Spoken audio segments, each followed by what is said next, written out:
What's up, you diehards, you degenerates, you lovers of defensive football? This is Josh Raymer, and we are back with another episode of the Big Three IDP podcast. And it is like the week before Christmas, boys. The NFL draft starts on Thursday. It may be the only NFL event on the calendar that we have until the regular season hopefully starts on time. So we're going all out this week and bringing you guys some jam-packed draft-themed episodes. And tonight, we teased it. We have a very special guest here in StreamYard with us. It's the one and only Joey the Tooth. Joey, welcome to the Big Three IDP podcast. What's going on, fellas? It is good to have you on the pod, my friend. We teased this. We've been wanting to have you on for a while. NFL draft time is kind of your bread and butter, so it seemed like the right fit. And thank you for making time in your schedule to come talk to us tonight. That was my pleasure. Just had to take a little time to put the youngster to sleep, but as far as I know, she's asleep. Yeah, hopefully stays asleep. I know I'm there with you. I've got an almost 10-week-old, so you're just like, please stay asleep. Don't cry when the pod's going on. Yeah, two new dads. That's very cool. How you boys holding up? Tired, but good. I was going to say, Joey, are you guys still in like the feeding every 3 hours throughout the night phase? I was going to say every 3 hours. Yep, that's how it goes, man. Last night she reached 5 once, and she's reached 4 a couple times, but it's pretty much 3 hours on the dot, sometimes 2. It gets better, my friend. I know my son started doing probably a few weeks ago. He'll be 10 weeks on Friday, and he can sleep through from about like midnight to about 7 a.m. So it gets better, I promise. That time is coming. So, Bobby, do you remember these days, when you were waking up every 3 hours to feed your children? Yeah, I do. The problem is it gets worse before it gets better again. All of a sudden, one night, your son's going to decide, I'm going to go back to that 2-hour schedule and get on that for a week or two. To throw your curveball. Adam knows. Yeah, it's tough, man. They do what they want for the most part. So, they're the boss. They're not very considerate. I will say that. Children tend to be very selfish. So. And they yell a lot.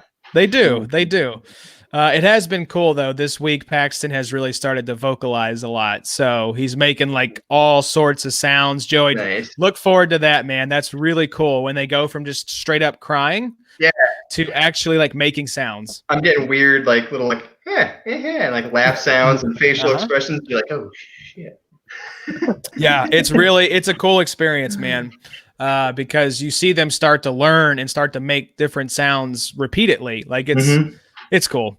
But also cool, guys, we have the NFL draft this week, which is going to be a lot of fun. It could be a huge disaster. We'll get into that in just a moment based on some news that came out about the recent mock draft with all the GMs. But Joey, before we get into that, and we're going to be looking tonight at 5 IDP rookies that you need to know from linebackers, defensive line, and DB. So 15 total players, 5 from each group. Should be a lot of fun. And Joey, before we get into all the fun, juicy draft stuff, for listeners who may not be familiar with you or your work, give us a little bit of background. How long you've been doing fantasy? When did you start working in the industry? Where can we find your work? All that good stuff. See, I started playing fantasy football. I don't even remember the year, but it was when D'Angelo Williams went off for the Carolina Panthers. That was pretty much the year I started. He was one of my first picks. I started doing IDP about 7 years ago. Won the first league I was in. It was fantastic. Been hooked ever since. That'll do it. I don't know if you guys know him, Mr. Mayhem IDP. I think he's in a couple of leagues with us possibly. He was the one that got me into it. It's his league that I've won, so I've won that 3 times now. Nice. But I've been stuck with IDP ever since. And then my friend Snacks, he's on Twitter too, Snacks IDP, but he always said, well, why don't you try writing at all? He's like, I'm always asking you for insight. And I was like, never thought of it. He's like, go on Twitter and just start randomly, whatever you tell me, just put on Twitter. And I did a couple times. And then Nate from IDP Guys reached out to me, asked for a sample article, and I sent him a sample article. And he's like, I'd love to have you on. And we started talking. And he's like, well, I live in Connecticut. And I was like, I live in Connecticut too. We literally live 40 minutes from each other. Wow. So that was 2 years ago. And now about 150 articles later, and I also write with his other site he made for Pure Dynasty. It's a Dynasty Football Digest. And me and Sean, who's at Lanny 1925, and Andrew, who's Biddy Sen FF, we have the Dynasty Football Digest pod. Nice. So nice. Yeah, I know you are quite prolific there at IDP Guys, getting involved with them in this partnership and getting to work more with you guys. We're in the Unreal Tournament League together, along with Nate and Sean and some of the guys from the XFFL. I think Johnny's in that league too as well. So it's a good group. I was joking with Adam on the last podcast. You know, he always jokes about all these sharks in the Unreal League, and I said, well, you got Joey the Tooth. So he might be the sharkiest of the sharks. I mean, Tooth is right there in the name. So where did that come from? Is that like a nickname you've had growing up or what? It's a weird name. All right, so going back again to my friend Snack. So I've literally known him my entire life. Him and my brother are 19 days apart, and they're both a year older than me, and we were neighbors. So I've known him my entire life. And when we were younger, he told me I had small dolphin teeth. No idea what that meant. He's like, your teeth are so small, they're like dolphin teeth. So he started calling me the Tooth, and I said, well, I'm going to call you Snacks. So from then on in, it was Snacks and the Tooth. Whoa, that's awesome, man. That's a cool story. I have no idea where he even came up with the idea of dolphin teeth, but I was like, you know what? Me and Josh know about that. Yes, so dolphin teeth is from Chappelle's show. I think it was Eddie Murphy's brother, Charlie Murphy, told somebody they had dolphin teeth, and there was there was a kid we went to school with that we called dolphin teeth as well. So there's probably more dolphin teeth out there than you realize because of the show. So we must unite. That's right. Start like a Facebook group. Snacks is a good dude. I've gotten to talk to him a little bit on Twitter. Man, he's a supportive friend. I see him pumping your stuff a lot. He's such a good dude. As soon as I had my kid, like he's calling me randomly because we're all in like quarantine now due to COVID. Yeah. So he's calling me, making sure we're all good. If we need anything, giving me parental advice because he's got a 3-year-old and like just a good dude, man. Yeah, and he knows his IDP as well. He's sharp. He's been playing in the league just as long as I have. He's won it twice, too. Actually, he just won it this year. Asshole. Yeah, we don't have to give him too much credit for that. So, well, Joey, we're really pumped to have you on. Like we said, this is your bread and butter, the NFL draft. We're going to hit some IDP prospects that players need to know about. We're going to dive deep into these guys, talk about some potential comps, some ideal landing spots, basically get everyone prepped. I would say most fantasy players probably know the offensive guys, you know, your Jerry Jeudy's, your CeeDee Lambs, your Jonathan Taylors. So let's dig into the other side of the ball, show the defense some love.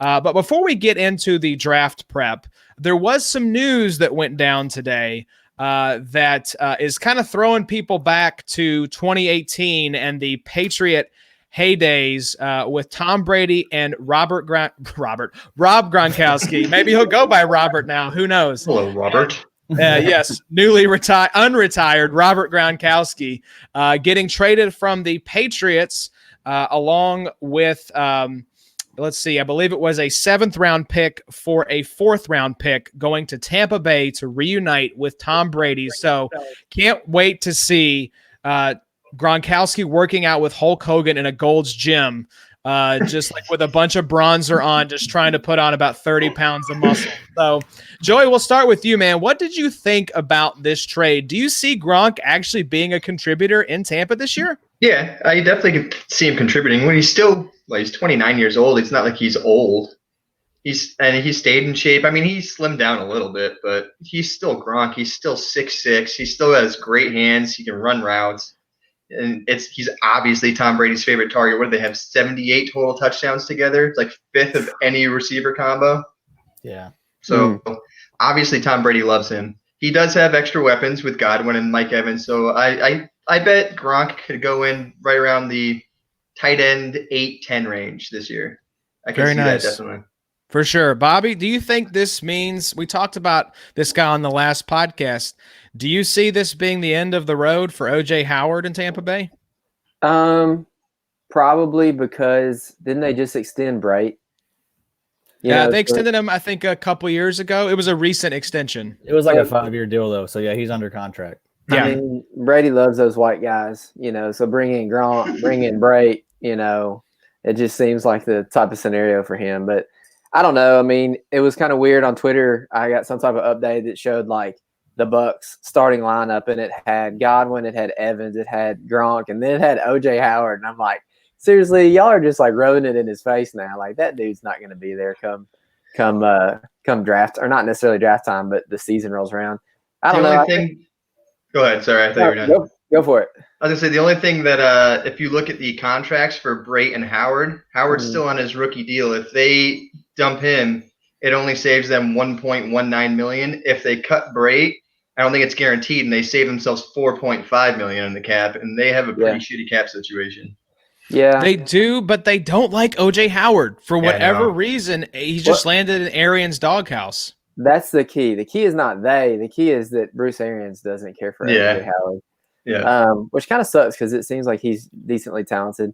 So I guess the next question for me would be, what are the odds that Tampa Bay, what are they at? They're at like middle of the first round. 14th, I think. There's no chance they reach for Swift. Maybe they trade back. I mean, do they even like bother with an offensive lineman, or do they just say, look, Brady's got 2 years. We're going to get him the youngest pass-catching running back that we can find? I think they could wait till the second round for that. They could. I mean, I honestly don't think there's going to be a running back draft in the first round. So if they can wait to the middle of the second round, even if they don't get Swift, they could grab somebody like Edwards-Helaire, who's prolific in pass catching. So yeah, I could see them doing something like that. Arians has said they want a pass catching running back. So I could see Edwards-Helaire there in the second round. I think I said it a couple pods ago. My lock of the draft, wherever the Bucs end up drafting, if they trade up or trade back or whatever, they are taking an offensive lineman with their first pick. Like, lock it in.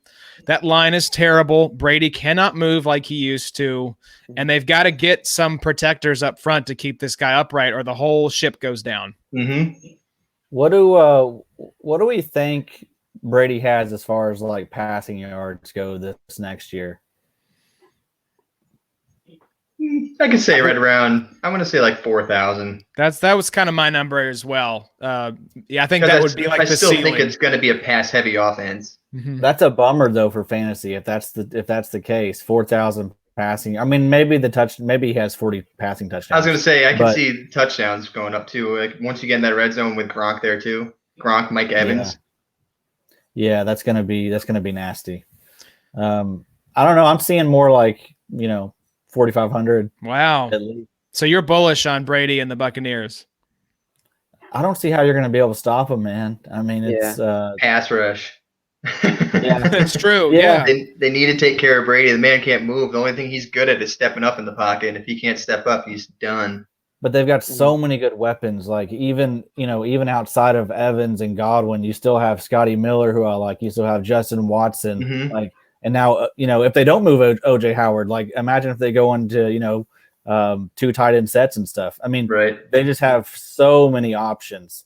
And it's Brady. I mean, I know he's 43, but it's gonna be fun to watch. I can't wait to see it. I wish they could have kept Perryman. That would have been fun.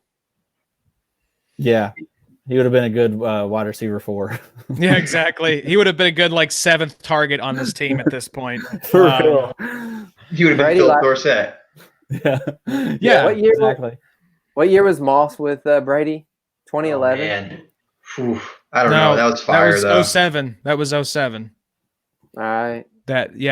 Moss with Brady. Yeah. 4,800 passing yards. He had 50 touchdowns and 8 interceptions that year. Sheesh. But that was also 12 years ago. So, right. Yeah, it's been a little while. I don't know. I think 4,000 yards would be probably right around where I'd set the over under. And I would say that their record, if I set the over under at 10 wins, you guys taking the under or the over? I honestly think it depends what they do in the draft with their line. I'm going over. They need to protect Brady bad. If they take an offensive lineman with their first pick. Let's go. You know what? I'm going to take the under because I think they'll be at 10 wins. Okay. Yeah, I was going to say I would see because these things just rarely go the way we think. The the offseason optimism just rarely pans out. I mean, we were singing these same songs about the Browns last year, and I know Baker Mayfield and Tom Brady are two different players, but still, we love the hype stuff up in the offseason, and it just rarely works out where these dreams are realized. This is absurd, though. We've never seen quite anything like this. You know, it's absurd. It really is. And you think about the years that Arians had a competent Carson Palmer. Palmer was in the back half of his career, and he was not half of what Brady really is. I know Brady's older, but I'm with Adam. I think, dude, I mentioned it last week. I mean, even though his deep balls aren't the same, how many times do we see Mike Evans 3 steps, behind, like all the time? Yeah, and you don't have to have that good of a deep ball. I agree. So let's wrap up with this. Where would you all be comfortable taking Brady? Let's just say like a redraft league right now. What round are you looking to grab? Both Brady, now that he has Gronk, and also Gronk himself. Where would you be looking to take these two guys? Are we talking 1 QB or 2 QB? Let's go 1 QB. I'm probably waiting until the 13th, 14th, 15th round. I usually wait somewhat late for QB. I agree. That's where I saw Brady. Gronk, would you be willing to reach, or are you just going to wait and see? Those are in redraft, those are the two positions that I sit on hard as tight end and quarterback. And you're going to have that dude go way early for Brady this year too. Yeah. And Gronk. Yeah. Probably the same guy. True. Yeah. Now, I don't think I'll have a lot of Gronk shares or Brady shares, really. This will bump up both their ADPs now. Mm-hmm. So, Addy, do you think – I'll ask one more question because I'm curious. I know you are the Mike Evans truther, and we all love Godwin here, but does this bump them down at all in your mind with Gronk coming over? I mean, I don't really know what to make of it. There's a lot of mouths. It's going to be week to week. Maybe it could be frustrating. But, he'll still have those big splash games. I don't know what to expect from this offense. I mean, hearing y'all say 4,000 yards, I mean, some people clearly have their expectations tempered. I could just see it. I don't know. Maybe I'm putting too much faith in the 43-year-old. I could just see that offense being bonkers, dude, and just maybe 5,000 yards. Maybe 6,000 yards. I was going to say, Markham's going to be up to 7,000 yards and 70 touchdowns by the time this pod's over. So let's move on before he goes insane. Another piece of news here that I just wanted to touch on because it's draft week. I'm sure you all saw the headlines just like I did of how disastrous the mock draft was with all 32 GMs. I saw tweets such as the sound was terrible for the first couple minutes because nobody was on mute. So if you've ever been on a group Zoom call and not everyone is muted, you know how it just sounds basically like throwing a cinder block into a dryer. It is not a fun audio experience. And then also there was a technical glitch with the Bengals' #1 overall pick that resulted in a 2-minute delay.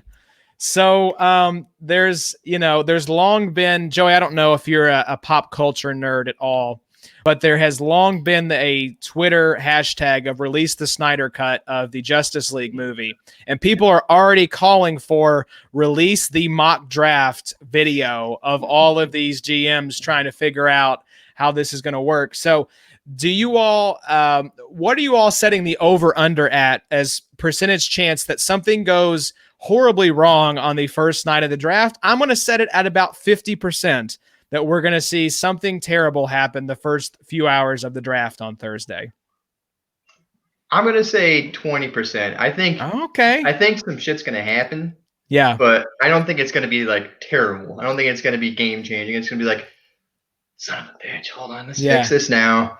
Yeah. They need to have this thing on like a good 10-second delay. Oh yeah. Because there probably will be some people getting frustrated, dropping some F-bombs. We're gonna see somebody's kids, we're gonna see a dog, somebody's camera is gonna get knocked in the floor. Somebody's not gonna know they're on camera. I don't know. I'm looking forward to it. I think something is gonna happen. There will be a meme come out of this draft night that will live on for the next decade. Dude, so I read something. It was I think it was the Lions GM. So he has his IT guy sitting in his driveway in a Winnebago. It's like, dude, if it's your IT guy and you're in your house and you're having issues, why don't you have your IT guy in your house with you? Or are you that pretentious that you don't want to make him stay outside in your driveway in a freaking Winnebago? Hey, some of these IT guys are creeps. This is true. I mean, this is true. I get it if you're worried about, COVID and all that, but still, at least let them be in the living room while you're in the basement or something. Don't make them sit in the driveway. Yeah. Put masks on, put them in a bubble, whatever you got to do. Don't make the guy be like, Walter White sitting out in a Winnebago in the driveway. My God. I can't wait to see all these older GMs typing like this. Yes. Yeah. Hunting and pecking on the keyboard. Yeah. Gettleman with his 10-inch phone book binder. I'm sure y'all saw that picture. Oh, God. A lot of good memes. Markham, what were you going to say? Oh, I saw, I think it was Ryan Pace, his setup. Apparently he has an Ethernet cord going from his upstairs router all the way down to the computer. That's smart. Yeah, just because it's just no Wi-Fi, direct connection. Right. That's right. Yeah, I would be doing exactly the same. But I'm sure it's coming out of a ceiling, just dangling across the room or something. It's not hidden away, Yeah. So something might go wrong. I could see a wire getting tripped or someone losing Wi-Fi connection or. For sure. I just hope nothing's hacked. I hope there's not any type of scam or none of that annoying stuff we'd have to deal with. Yeah, that would be bad. Everyone needs this right now. We need the draft. This may be it for football live events until the season starts. So just give us this. I'm going to watch every single pick. I've got nothing going on the next few days. I'm just going to be knee deep in this draft coverage Thursday, Friday, and Saturday. So looking forward to it. Babo. Yeah. You got a new setup there? Are you still in the laundry room? Yeah, we're still in the laundry room. Okay, just a different angle. Different angle, yeah. That's nice. I like the little wreath on the wall. That looks good. Yeah, I wish I had some pictures. I'll holler here in a minute. All right, Joey. Well, let's get into the main course here, man. We've got a nice list of rookie IDP guys that we want to focus on.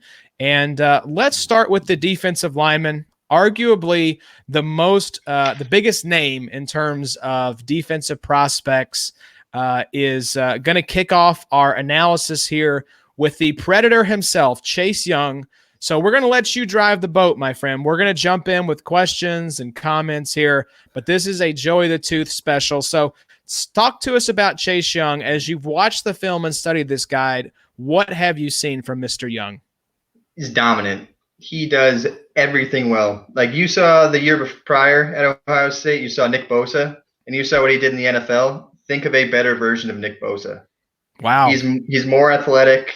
That's the big thing right there. Nick Bosa is as technical as any defensive end in the league, but Chase Young has that technicality, and he's also athletic. He's very strong. The only thing that I could find in his game that is really a possible thing he could work on, he's too upright out of his stance. So he gets hands into his chest. He can get pushed off his block right there. But other than that, he does everything well. He's got multiple pass rush moves. He can set the edge. I mean, he does everything you want out of a defensive end. Addy, I know we had talked about this earlier this offseason, but do you see, we aren't as deep in the draft as Joey is, but do you see, and Joey, I want to get your thoughts as well. Do you see Chase Young being an immediate top 12 defensive end in the league? Yes, yep. I think so. And we can have a little discussion about that. Where is he in dynasty startups right now? I mean, is he already a top 5?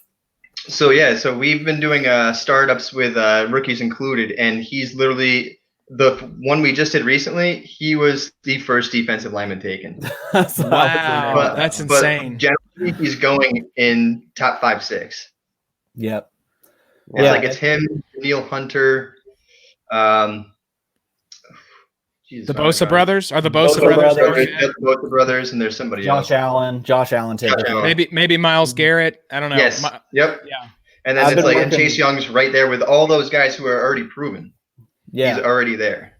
But he should be, because he's immediately going to be there when the season starts. You know what I mean? Like, once we see it, it's just going to confirm what we all thought. Yeah, and wherever he goes, he's going to start. Nobody's going to draft him and say, yeah, you're just going to sit on the bench for a year or two and be a situational pass rusher. No, he's going to be an every down player.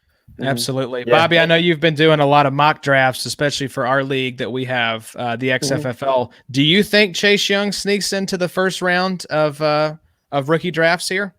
He's got to.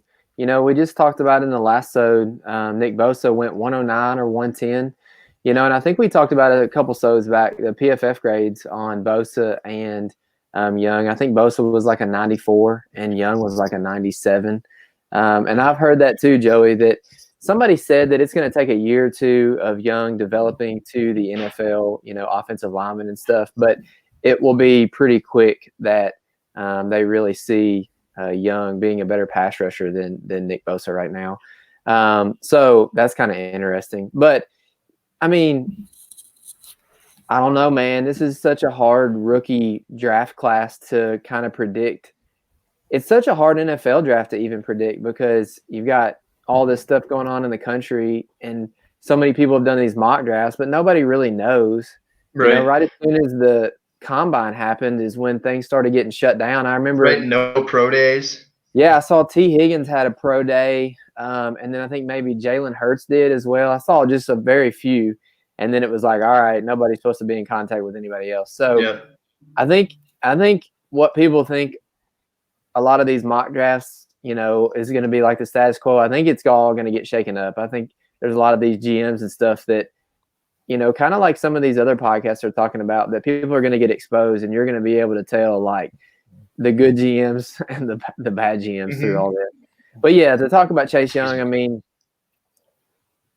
man, mid-first, you're going to have a hard time not clicking that button, you know, because it does seem like he's going to be a lock.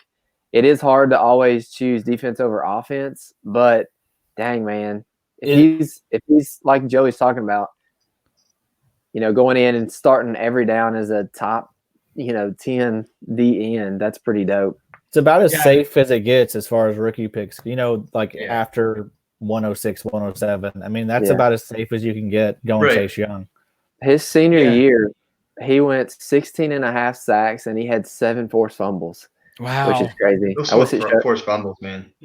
Dude, that's crazy. And he missed a few games, right? Yeah, he only played 12 games there. Yeah. So, Joey, where would you be looking? Where are you pushing that button on Chase Young in a rookie draft? I mean, it definitely depends on my roster as it is, but I'd go like 108, 109. Okay. Yeah, that sounds about right. I think I'd start thinking about him just in a vacuum, 106, 107, and I would have a very hard time passing him up in that 108 to 110 range. Yeah. Just you have a guy that could potentially be number one at his position. You can't say that for a lot of these rookies. Right. Yeah. It's too early to tell that though. I know it sounds ridiculous and we keep saying that, but like landing spots for these dudes that's gonna be half the battle. It is. Yeah, plus, absolutely. I mean, if he does go to Washington, I mean, it all depends what they do with Matt Ioannidis. Is he going to slide inside, play more inside, and let Young and Montez Sweet be on the outside, or are they all going to rotate a little bit? I mean, that might be something that plays into his production. Like, and plus, will he then be double teamed because they won't double team Ioannidis or Sweet over Chase Young? So, yeah. Washington has an absurd amount of pass rushers. Yeah. What are they doing? I mean, really, Chase Young isn't a need. I mean, I would think about maybe trading back. I was going to say, why don't they just trade back? You could possibly trade back and still get him. Like if Miami or the Chargers wanted to come up and take Herbert or Tua at number 2, you could maybe still get him at 5 or 6. just depending on what the Lions end up doing. I could see, honestly, all 3 top picks being quarterbacks. It just happens like that sometimes. Like I could see the Redskins trading out and the Lions trading out and still getting the guys that they want. I mean, that's an ideal situation. Yep. The Giants need to take him. Yeah. They should. Oh, if he got to 4, the Giants should be like, yes, smash that button. Yeah. I think, though, the kind of hype of the number 3 pick maybe moving hands this week, maybe that means that those 2 first picks are set. yeah, it I could don't be. know. I mean, honestly, it's got to be Burrow to Cincy. It's got to be. And then if you don't choose Chase Young at 2, I mean, you're one of those bad GMs. I'm sorry. You got to take Chase Young. I mean, the only other thing I could see them doing would be taking a quarterback if maybe Ron Rivera is not sold on Dwayne Haskins. But see, if I'm in Ron Rivera, though, I'm going to say, well, I have Haskins and then I have my guy Kyle Allen. We'll just kind of fumble through this year. I'll build my team the way I do with an elite defense, and then I'll go get Trevor Lawrence next year. Or I'll get Fields next year. Exactly. Yeah, that's a good point as well. So let's move on here to the next guy, Joey. Who is the second defensive lineman we want to talk about? I'm going to go with K'Lavon Chaisson out of LSU. He's incredibly athletic. He's got great length and explosiveness. He's got good flexibility, great bend on the edge. His first step out of his stance is phenomenal.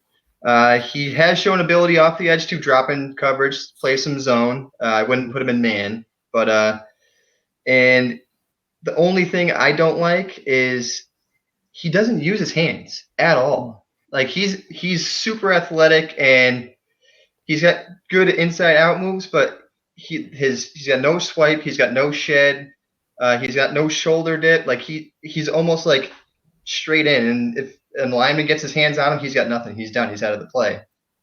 His tools are phenomenal. His pass rushing technique is iffy. What I do like about him though is he can fit any system. He can play 4-3 D end, 3-4 outside linebacker. He showed outside linebacker with that zone coverage deal, but he can play hand in the dirt or standing up. So, do you think the lack of usage of his hands, not being very adept at that, is that going to hurt him at the next level? It sounds like that would be a pretty big deal. I think it will. I think he relied a lot in college on his athleticism for his pass rush and instead of his technique. And I think once he gets to the NFL and he's facing 6'6" offensive tackles with long arms and they get their hands on him, and he's just going to be pushed out of the play. Yeah, I've seen him. I've been doing some contests on NFL.com where you can predict the first round of the draft. And Chaisson's one of those guys that's like in the top 15 of their graded prospects. Yeah. Does this sound like a first round guy to you? So the edge, finding a good edge is very important for teams. And teams seem to overhype them themselves, and they seem to jump on him a bit. And his athletic ability, and just like if you see his explosiveness and his first step off the line, you see it your eyes jump. But once you actually start digging into his technique, you're like, is it coachable? Is this going to be coachable? And if so, then we're okay. But if it's something that is not coachable, he's been taught, and then it's just something that's the guy you're just going to kind of let somebody else grab him. I agree 100%, Joey. You can't teach athleticism, but you send, Chaisson to the Aaron Donald School of Knives, he'll have some quick hands pretty quick. I guess a bunch of the mocks and stuff I've seen him going the middle of the first to Dallas, which is kind of necessary. Him and Marcus Lawrence could play together, which would be pretty fun. But do you have any concerns, I guess, about his injuries? I know he had some ankle and some knee stuff. Is that lingering stuff, or you think that's kind of stuff that kind of clean up stuff? I think it's just clean up stuff. I think he'll be fine injury-wise. I didn't see anything that would really make me worry at all with him. I gotcha. So, Joey, for folks at home who maybe haven't dug into the tape and studied these guys as much, who is a comp that you would have for Chaisson to help us understand what he might look like in the NFL? The one that kind of jumped out to me was Takkarist McKinley. Okay. Mr. Find Me Later? Yeah. Athletic, but doesn't really get the job done. Yeah, I was going to great, say, not good. yeah, not a great comp. I mean, No. Tack had all the potential in the world. I think he was another guy out of college, like I said, with great potential, Yep. and just got to the NFL and kind of fizzled. Yeah, hasn't really done it yet. So we'll see. We'll see. I'm very interested in Jason because I've seen him very high, but listening to you describe him, I'm like, I don't know if this guy, necessarily is that first round talent like everyone thinks. But like you said, very important position of need for NFL teams. So he'll probably be pushed up boards because of that. Also, really tough to go from Chase Young to whoever's Right. next. Yes, Yeah. exactly. If you're in this draft, you're like, I'm going to stay. I'll come out next year. Yeah, exactly. I'm going to be a 5th-year senior. There you go. So that's what my boy in Clemson did. Can you imagine? We'll talk offense for a second. Imagine if Travis Etienne had come out as well. That'd have been done. I know. But anyways, well, yeah. Travis Etienne, Chuba Hubbard. Oh, woo. You could that running back class was originally unbelievable. Seriously. Yeah. So let's go with the third guy here on your list, Joey. AJ Epenesa. Like leading up to the combine, he was probably most people's DE2 in the draft. But the combine, he looked terrible athletically, to say the least. He's got great length and great power. He's got excellent push and pull moves at the line. He can slide inside. He's got the size for it. He's the guy that has great hand usage. So if you blend him and Chason together, you have an elite DN prospect. But let's see, he's got the power bull rush. He's always pressing linemen. He keeps them working hard. If he forces a lot of false steps, a lot of missteps, but he's incredibly slow. His burst isn't great.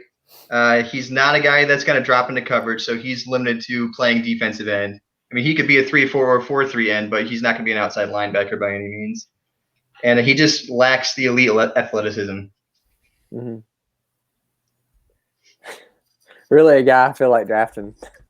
But I mean, there has been guys that have been productive. Like you had a good comp yourself for him, Bob. You had Chris Long. Chris Long was productive.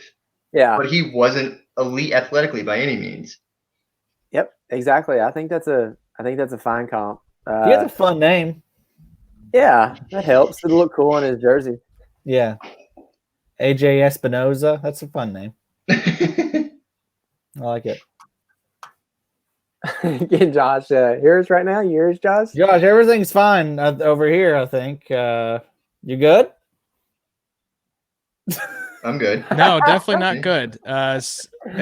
Everyone is sounds like a robot right now. I think there's a glitch in the matrix going on at Household. It's drawn out. But you all keep. I'm gonna try to get back. We'll cut this from versions. You all just keep out what's going on my end. Okay. All of a sudden, Josh is like. All right, so he's gone. So I guess let's go ahead and get to. Or should we keep going? I guess. I don't know if he said cut it or not, but let's just roll with it. We'll go on to the next guy. Who do you got next, Joey? All right, Yetur Gross-Matos from Penn State. He's got great length, good size. Even though he's a taller guy, he plays with a great lower pad level, and he uses it for great leverage, pushing linemen. His motor is killer, nonstop. Explosive first step. Great hand fighting, good swipe and bend. He's an excellent run defender. Good job setting the edge. Yeah. He seems to have problems processing the run sometimes. Like he seems a little lost trying to figure out what's going on. But he needs more variety in his pass rush moves too. It's more or less it's going to be a swipe or he's going to try to bend, but he doesn't really have any counters.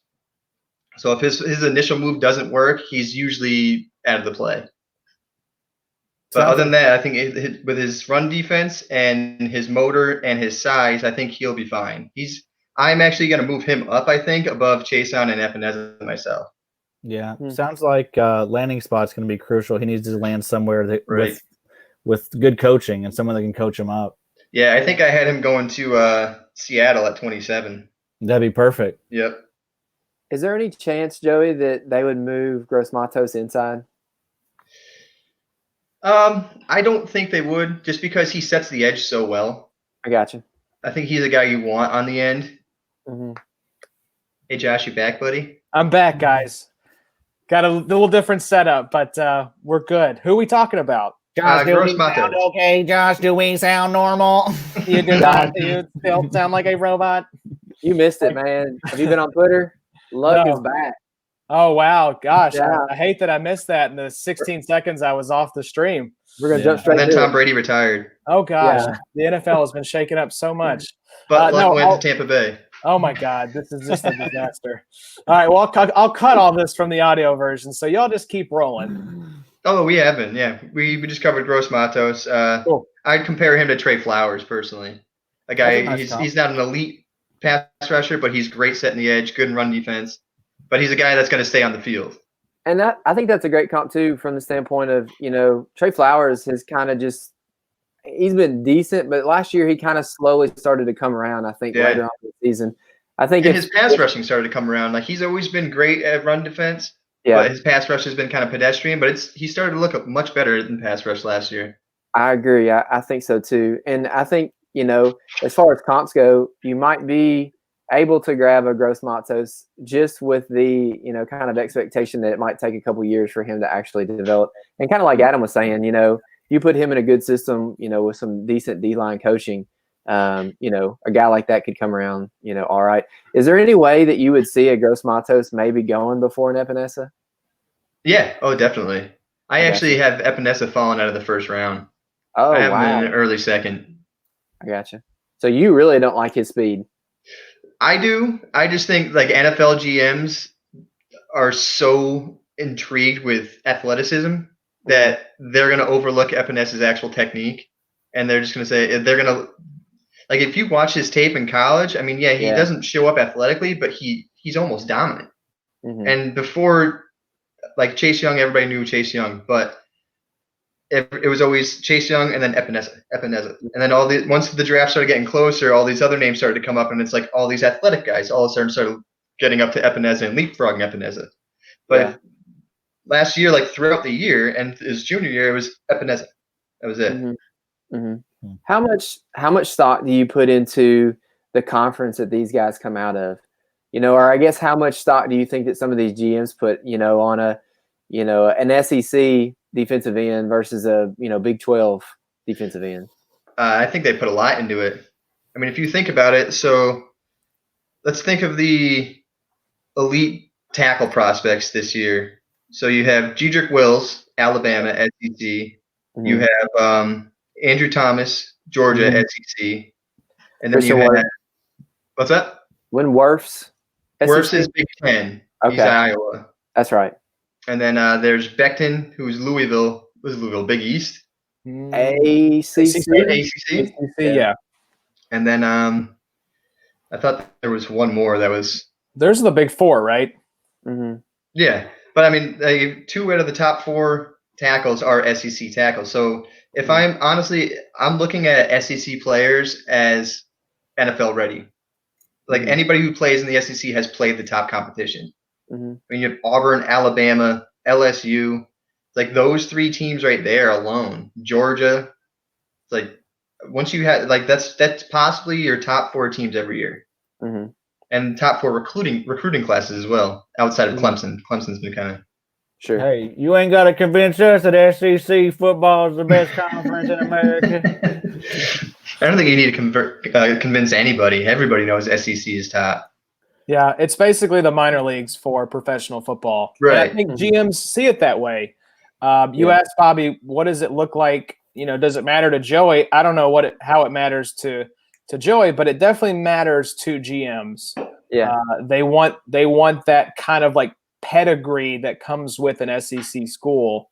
Mm-hmm. Whereas I feel like draft analysts that aren't necessarily in NFL war rooms, Joey, can a little bit remove themselves from that, but there still is the SEC bias, I feel like, when it comes to scouting these guys. Right. Definitely. So let's talk about your 5th guy here for the defensive line. This is a guy who comes out of Boise State, I believe. Yep, Curtis Weaver. He's got really good footwork, and he takes good angles in his rush. Another guy who sets the edge well. He's got heavy hands, good punch. He looks comfortable dropping in coverage. I wouldn't really ask him to do it. I mean, he understands it, but he doesn't really have the elite athleticism to keep up with tight ends or running backs. He's been incredibly productive in his 3 seasons at Boise State. The cons I have for him, he lacks lateral agility. He doesn't really have great bend off the end. He's a poor tackler in space, actually. So if you get outside with him, you can beat him one-on-one pretty easily. And he's got moments of mental lapse. He seems like his motor can shut off. He doesn't really keep himself involved in every play. Like you can watch, there's times where his hands are on his hips, play goes the other direction. But I would compare him to Derek Barnett, another guy who he was supposed to be a very good pass rusher, but he's fizzled since he's gotten to the NFL. He had some injuries in the NFL too, but he's kind of fizzled. Yeah, Joey, I think I missed it when everyone turned into robots. Who is your comp for Gross-Matos? Trey Flowers. Trey Flowers. Yeah, that's a nice comp. Well, I'm curious because you are one of these guys who really is a true rookie draft analyst and use terms like NFL scouts to describe these players, which I don't feel like is the majority of fantasy players, the way they approach these guys. So I'm curious, when you talk about these different traits that players have, if you were to point to one trait that a defensive lineman could have that would be the biggest indicator of success at the next level, what's the most important trait for defensive linemen to have, in your opinion? I want to say bend off the edge, because if you can get underneath a tackle, then you have a direct path to the quarterback. Mm-hmm. It's kind of tough because then, I mean, it really all depends on the player. It really does. Like Epenesa, he's got a bull rush move and he'll just go through you. So he doesn't have the bend, but he still comes up with the production. So it really depends on what player you're looking at. I don't know. If you're looking at athletic guys, you're going to look for their bend. You're going to look for them coming off the edge. If you're looking for the more powerful guys, you're going to look for them with a bull rush move, more of a hand fighter. So I don't know. It really depends on the profile of the player as well. Yeah, that makes a lot of sense. It's wrong, Joey. And the horsepower. Yeah. The answer is motor. I just want a guy whose motor just never quits. That's right.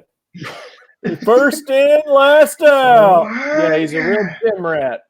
I feel like high motor gets thrown around a lot for white guys. It is the equivalent of the gym rat, trait that we assign to like the Danny Woodheads of the world. Yeah. Yeah. So any thoughts you, Bobby, Addy, that you guys have here on Curtis Weaver? No, not so much.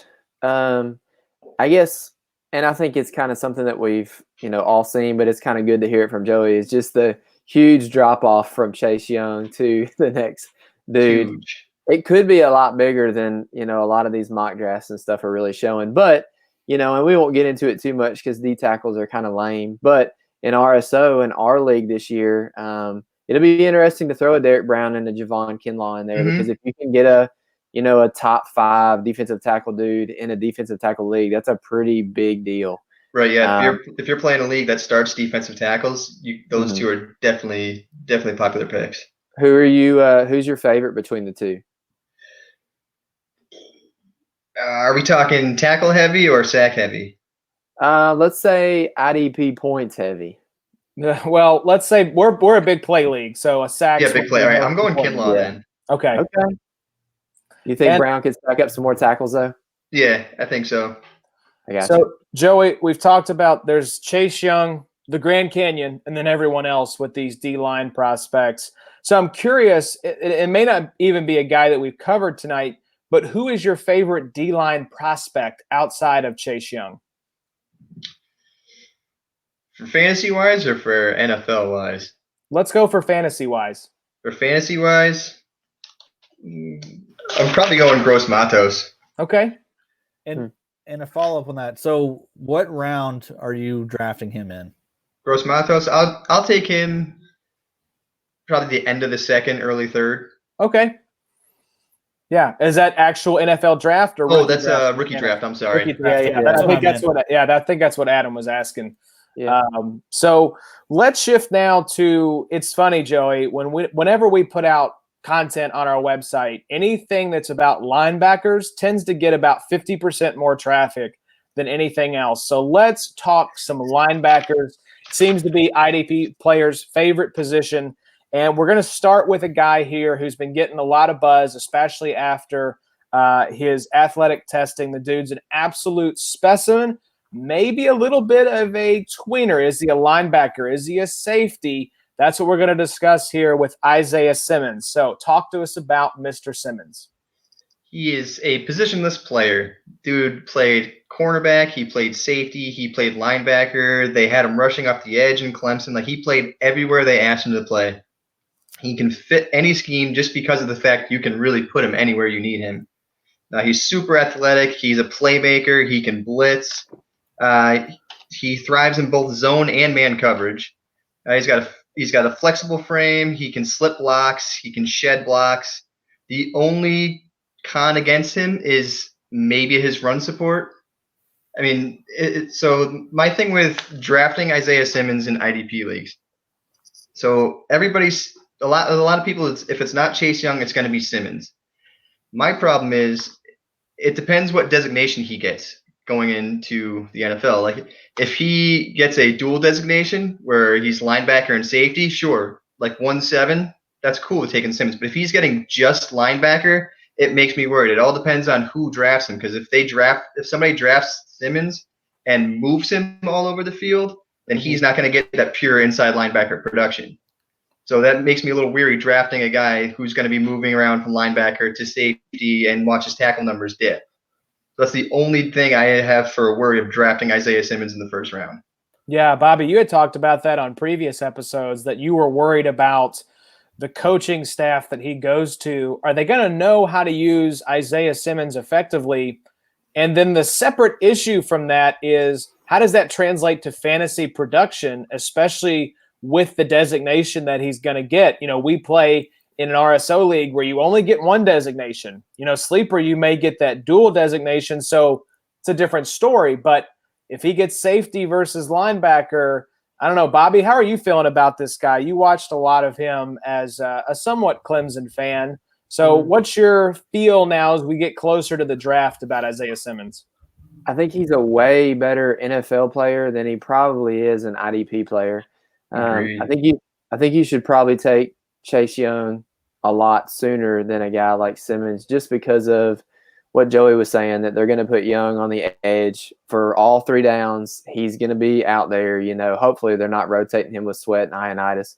But with Simmons, yeah, I watched a Clemson game this year. I went to see them play Willie Taggart and the Florida State Seminoles, which was a disaster. By halftime, we were out of there. But it was fun to just watch Simmons just, you know, rush the passer, line up on the end, you know, drop back into coverage. I mean, the dude can really do everything. I know this sounds ridiculous and I sound like a homer, but I don't know. I mean, he kind of reminds me of like a better Corey Littleton. I don't know if that makes sense at all, but size-wise, he's kind of the same. Littleton is better in coverage, obviously, than he is against the run. Simmons' numbers in the college, especially last year, were pretty insane. 67 tackles. He had 8 sacks. He had 3 interceptions, and then he had 2 forced fumbles, which is pretty awesome in that ACC. But yeah, I mean, I don't know. I'll take him probably way too soon, being a homer, but I'm all right with it. Yeah, I don't think he's getting past Bobby at the 201. I think Simmons is a lock to be gone top of the second. Calling the shot now? Well, there's a clip you can watch. 202. There's a clip you can watch. It's against Ohio State where J.K. Dobbins broke one, and he ended up scoring a touchdown on it. But you can see Simmons is stride for stride and catching him to the end zone. And like when your linebackers in pursuit like that and gaining on him, it's like, ooh, that's a linebacker. Shit. Yeah. There's a video too of him and Etienne running a 40 together, and literally like they finish at the same time. But when you run a 4.39 40, I mean, like, dude, that's stupid. Yeah. Yeah, definitely, especially at that size. So I guess carries so much name value, though. You know what I mean? Like, it's the same thing with Chase Young. Like, if you get him like early second, like he's immediately going to be worth like a first in 2 seconds. Immediately. Oh yeah. I do worry about him though with this kind of question mark as to where he plays. And I agree with Bobby. I think he'll be a great NFL player, but I feel like he could drive fantasy players mad just because of where he lines up on the field. Is he going to have a chance for those points or those plays that score you points? That's the question I have with Simmons. There's no doubt the dude is talented and an athletic freak who's going to play everywhere on the field, but I don't know if that's the best for IDP. We'll see. I don't think that positional designation, I think he's going to be a linebacker. I don't think you're going to see an RSO. You're going to look up and he's a safety. Joey, what would be like, as far as fantasy production, what would be your best case scenario for him in the NFL draft? Landing spot wise, I'm going to go Carolina. Wow. I would like to see him go to Carolina, line up next to Shaq Thompson. Yeah, that could be really nice. Also, they just got rid of Eric Reed. Tahir Whitehead. Yeah, they could put him at safety, couldn't they? Yeah, I mean, talk about playing a hybrid kind of role with Eric Reed gone and the gap there with Kuechly gone at linebacker. They got that would be a nice spot for him, especially. There's a lot of tackles there that left. Yes, and also you have the Panthers picking at 8, I believe. Is that right? 7. Yeah, so that would be and what are their real needs? I mean, that offense is in pretty good shape. It could be that, or they could go Derek Brown. Mm-hmm. They need a defensive tackle, but I mean, if it gets to 7 and you have Simmons and you have Brown, if you take Brown, you're an idiot. Yeah. You just take Simmons if he's there at 7. Take him. That's exactly right. So go the opposite there, Joey, and give me reasonably speaking, what's your worst case scenario? Worst case scenario? All right, I got to think about this for a second. Dallas. Yeah. I saw him on today. But can't you see that though?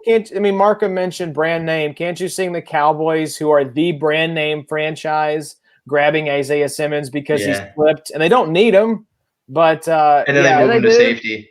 Yeah, exactly. Yeah, they do, Josh.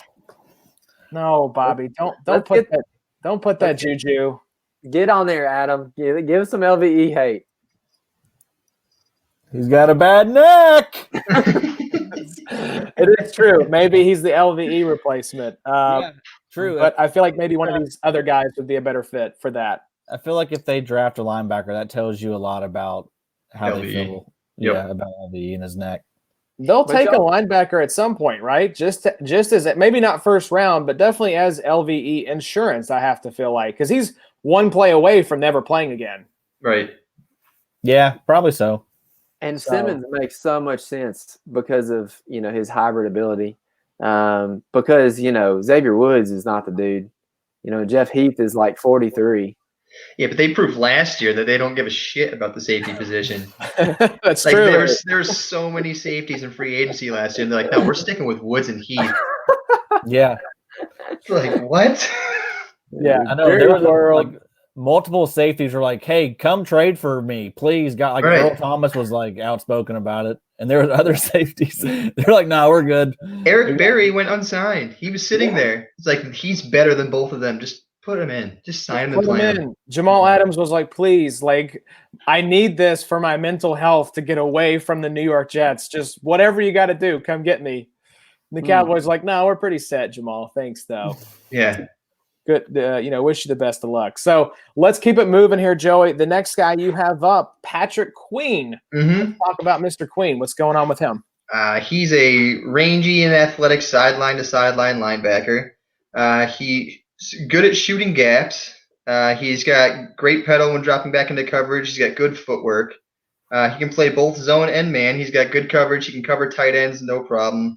Good lateral mobility. He's a hard hitter. He just doesn't wrap up well. He doesn't play with good strength. Like you watch, he doesn't shed blocks well. Like if somebody gets to if the lineman gets to the second level and gets his hands on him, Queen's out of the play. Let's see. Oh, he had a tough time. He didn't even win the starting linebacker job to start his senior year, which makes me worried. He only has 16 career starts, and I forgot who it was. Was it Divinity Jr.? Was he the one who won the starting job over him to start the season? And then, I mean, yeah, Queen came out at the end of the season, and he looked great at the end of the season. But the fact that he couldn't win the job to start his senior year, it's like, and he finished his junior year starting the last 5 games of the season, and then couldn't come in and win the starting job. It's like, I don't know, there's a lot going on there that makes you worried. And also, it's like his last name is Queen. Like, I prefer it to be King. Yeah, what's going on with that? That's the analysis you're only going to find on the Big Three IDP podcast. From Addy, you know what his player comp is? Huh.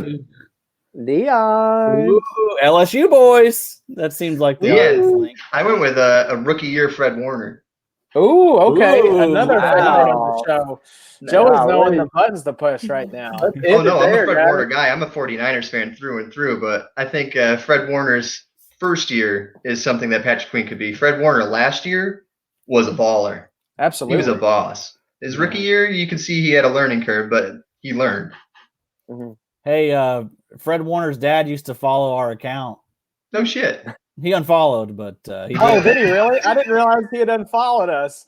Probably after we put out the video about Adam taking a bullet for his son. Yeah, it was around that time. For real, I think He's like, these guys might be stalkers. I'm gone. He was like, yeah, this bit's getting a little weird. It's still Yeah. going. We were basically begging for Fred to be shot at so Markham could die as his meat shield.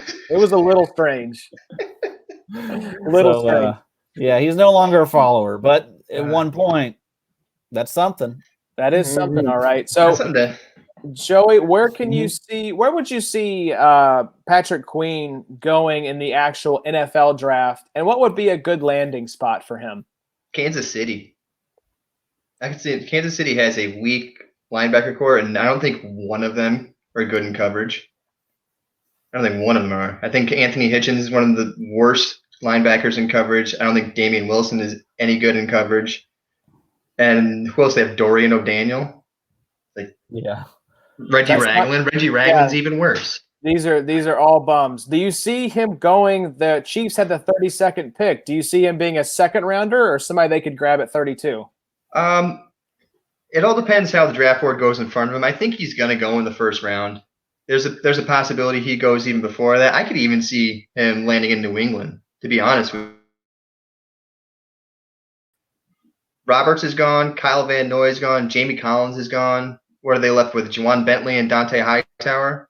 Bentley couldn't win a job last year after there was a ton of hype out of him. Dante Hightower's somewhat injury prone. He's going to be 30 this year, so maybe in the new era in New England, they've draft their linebacker who can be an every down linebacker instead of running these crazy hybrid schemes, rotating in 5 different linebackers. Yeah, I like it.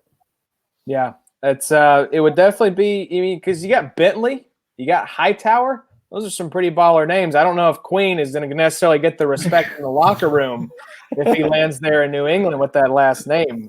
Maybe he should change it to Patrick King. That's much stronger. I agree with Adam. Great analysis, Adam. So Thank you. Let's move on to this third linebacker, a guy that I know a lot of IDP players are very excited about. Who is this third guy, Joey? Kenneth Murray from Oklahoma. Another sideline-to-sideline guy. I think, was it him, Queen, and Simmons all ran, what was it, like a 4.52 or better at the combine? Yeah. All 3 very, very athletic linebackers. I think Murray's a very good blitzer, though. You watch his tape. He does a very good job, and he has great timing, shoots the gap, he gets to the quarterback. He's got another high motor. He's good in zone coverage, and he's a very, very hard hitter. His problem is his wrap up. Again, kind of like Queen. They missile, but they don't wrap up. Is that them together? Wow, look at those guys, man. Jeez. Simmons, he's a track star, dude. That's incredible. One thing I didn't like about Kenneth Murray is his motor gets the best of him sometimes, and he gets caught in an over pursuit and takes poor angles. It takes him out of the play. He plays a little too upright. He can get pushed off his block quite a bit. Let's see. I can't read my writing sometimes. And I don't think he's going to be a guy that's going to be like your Mike. I don't think he's going to be running the defense for you. He seems like he has issues diagnosing plays sometimes himself. I mean, once he knows what's going on, he's going to be the first guy to the ball. But there's times where he seems like you won't see Murray in the play, and it's because he just wasn't sure what was going on pre-snap. Yeah. So who was the comp? We were talking before we got on mic. Who was the comp that you settled on for him? I went KJ Wright because KJ Wright's kind of like that guy who does everything well, and he's going to be productive for you, but he's not going to be a guy that's like he's a good LB3, LB2 for your team. Yeah, that's I think Murray's cap. Yeah, you mentioned KJ Wright, obviously the second banana there to Bobby Wagner in Seattle. Mm-hmm. So it seems like Murray would be a good fit then for a team that needs that strong LB2. Mm-hmm. Do you have a landing spot in mind that might be good for Murray? Honestly, where I saw him going was Baltimore, which is he'd probably end up being the LB1. Yeah, I was going to say, not a lot of good linebacking talent there in Baltimore, which is unusual for the Ravens, given how strong their linebackers have historically been. Yeah, so if either Queen or Murray goes to Baltimore, I'm probably looking to draft one of them in probably the middle of the second round, just because there's going to be tackles. Tackles for days if he lands in Baltimore. Is there another situation where you could see him slotting in as perhaps the team's number 2? What about New Orleans? New Orleans, I could see. I hated them because Demario Davis, no matter how old he gets, the guy's a freaking baller. He is, dude. He's a guy I wrote off for years in New York, and he got to New Orleans, and he just kept doing it. And I was like, who is this guy? And it's like, all right, I guess I got to pay attention to him. He is getting old. He is getting old. It was surprising when we did our consistency rankings. He was the guy that had the most boom games of 20-plus points, more than Leonard, more than Wagner, more than any of these other top linebackers that we all love. Mario Davis, like you said, not sexy, but just an absolute baller there in New Orleans. The other place I could see he could go in and be to start the LB2 and possibly become the LB1 is Green Bay. They lost Blake Martinez. They signed Christian Kirksey, who's great when healthy, but that's when healthy. That's a big if. So he can go in and play in the middle with Kirksey, and then if Kirksey gets injured, then it's Murray's team. Mm-hmm. Yeah, I would love to see one of these linebackers personally in Indianapolis. You know, we've got some decent linebackers there with Anthony Walker, Bobby Okereke, but I don't know that we have the guy yet. And for whatever reason, you know, I think it's because our defense has been bad for so long. Chris Ballard has been stocking the pantry on the defensive side. So even though we have a little bit of a talent deficiency at like wide receiver, I would argue at quarterback as well, but that's a whole nother discussion. I could see the Colts coming out of this draft with quite a few defensive pieces. Yeah. So, but that's just me personally. I'm a bit of a homer. Bobby, I don't need you, And how about that Buckner trade? Yeah, we talked about it. Obviously, Buckner is a stud. I wasn't crazy about it just because we gave up that high of a pick and then immediately gave him $21 million. But he's going to be really good there, especially for IDP. Yeah. He'll be maybe the defensive tackle number 2 in D-tackle required league. So it's a good use of your cap. Y'all have the cap to do it. We have the money. Right. Absolutely. It's a fair trade. I mean, honestly, Buckner's probably worth a little more than that. You know. Yeah. I mean, I think he did well. I think both teams did well.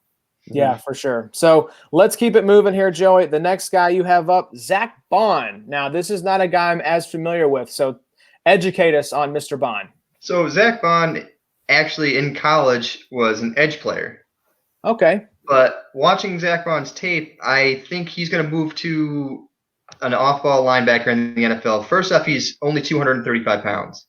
Name one edge in the NFL who's – so Brian Burns they thought was small last year, and he came out at 246, I think, and they said he's going to have a problem because of his size. Zack Baun isn't going to play edge in the NFL at 235. So all his testing he did at the combine was at 235. So that shows that's the weight he wants to play at. With that said, when he played off the edge in Wisconsin, he was great in coverage. He was in man. He played in zone. He's a good tackler. And then you add in his ability to rush the passer. So then you can use him in blitzing situations. You can either play him strong side, weak side. He's got a great release. He's got good bend. High motor guy.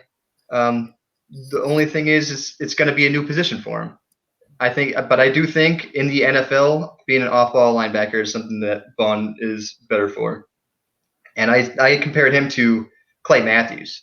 Okay. Because Clay Matthews was a guy who, when he was in Green Bay, started off as an edge, moved to the middle, and then went back to edge. And he wasn't great at the inside, but he was productive. So probably not going to be someone that, you know, we really target in IDP, you know, just because he'll get that linebacker designation, but he'll be big play dependent. Right. Mm-hmm. And he might take a year or two if he does go off ball weak side. Then it might take him a year or two to develop. Mm-hmm. Do you see him being more of a second or third round pick, Joey, as far as the actual NFL draft? I think he's going to go in the second round. Okay. Is there a particular team that you could see needing a guy like Baun? I was trying to think because I'm still wondering if NFL GMs are going to try to draft him as an edge. I'm still not sure. It's just when I watch him, I see him more as an off-ball linebacker that just has great traits off the edge, but not the size for the NFL. If Baun is still there, and I'm sure he will be, but if the other three guys are gone, I can maybe see Kansas City taking him. Yeah. They need somebody who can drop back in coverage.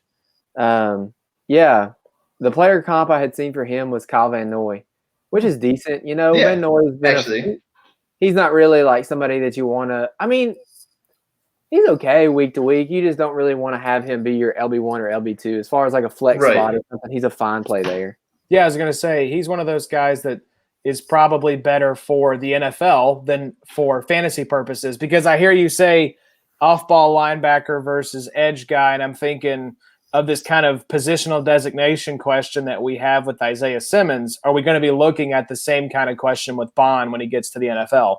No, he's going to be an outside linebacker, so he'll get a linebacker designation no matter what. But it's just most of the time when you're drafting a linebacker, you want to go for the off ball. You want to go for a weak side or a middle. But you don't really go for the outside linebackers unless it's big play and you're getting a guy like Chandler Jones. Yeah, or TJ Watt this past year was great from the outside linebacking position. So, all right, this fifth guy here, Joey, Troy Dye. Where did Troy play college ball? Oregon, okay. He's another athletic linebacker with good range. He's good in man coverage. He can cover tight ends.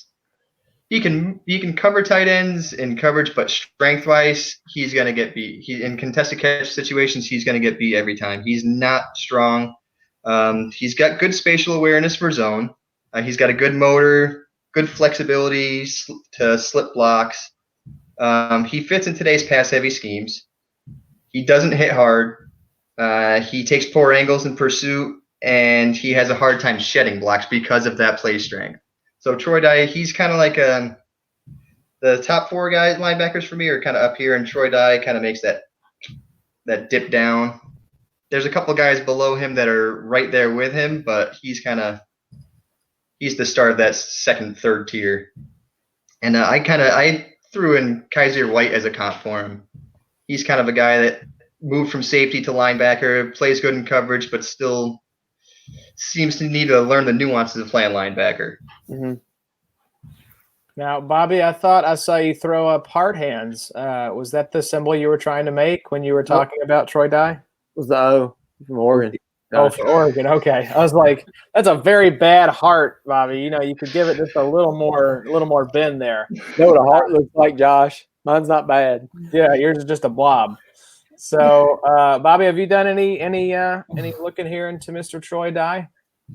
I have a little bit, and I agree with you, Joey, that, you know, kind of like with Young, the drop-off past the first. Really, even you could almost link. I mean, Baun is kind of in between. I think you've got tier 1 guys.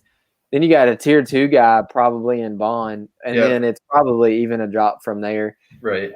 Is there any chance that Dye plays more of like that safety role and could get a safety designation? You know, last year, 115 tackles, 8 tackles for loss, 2 sacks. And I know it's in that crazy, like, you know, just pass-heavy offensive scheme, you know, in the whatever Oregon's in, Pac-12 or whatever.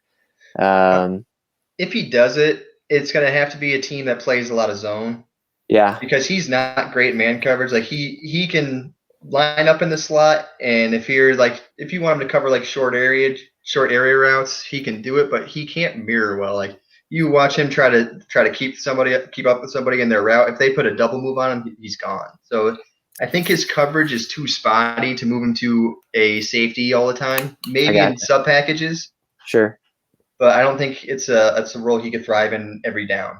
It doesn't sound like a guy who IDP wise you're going to want to really rely on. And even there for a while, like I was a Kaiser White owner, and I thought, man, I've struck gold. Like this dude's a safety designation. He's playing freaking. I think he was maybe the mic for a little while.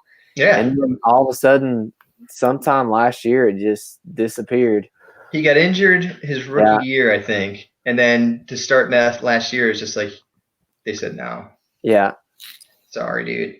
But Troy Dye's a little smaller too. At 6'4", 220. You were talking about Baun. I forget what his height was, but at 235, that's a smaller linebacker. So you're dropping another 15 pounds. I agree with you. I think you're probably looking at a guy who's much more of a positional designation guy. Right. Not necessarily a, middle off-ball linebacker. Probably someone just in a situational type defense. So I guess if in that light, where do you see him going? Obviously, second round. I don't see him as a first rounder. No, I actually don't even see him second round. I see him probably third or fourth because once you get past Baun, I mean, I don't even think he's going to be the next linebacker taken. To be honest with you, I think there's a couple other guys that are below him in the same tier that other teams are higher on. Yeah. Willie Gay Jr., Logan Wilson. Then there's going to be people are going to take flyer on the small school guys like Hakeem Davis Gaither. Yeah. Appalachian State. But he's another smaller guy, 219. Mm-hmm. So, yeah, you got to wonder, Joey, if some of these smaller guys, like Bobby said, maybe making the switch over to some sort of like safety position, just because that's pretty small, right, for a linebacker at the NFL level. Right. Like it was a couple of years ago. You had Deion Buchanan and Mark Barron did it. They were the first guys that did that safety to linebacker role, and they thrived in it. They actually played great.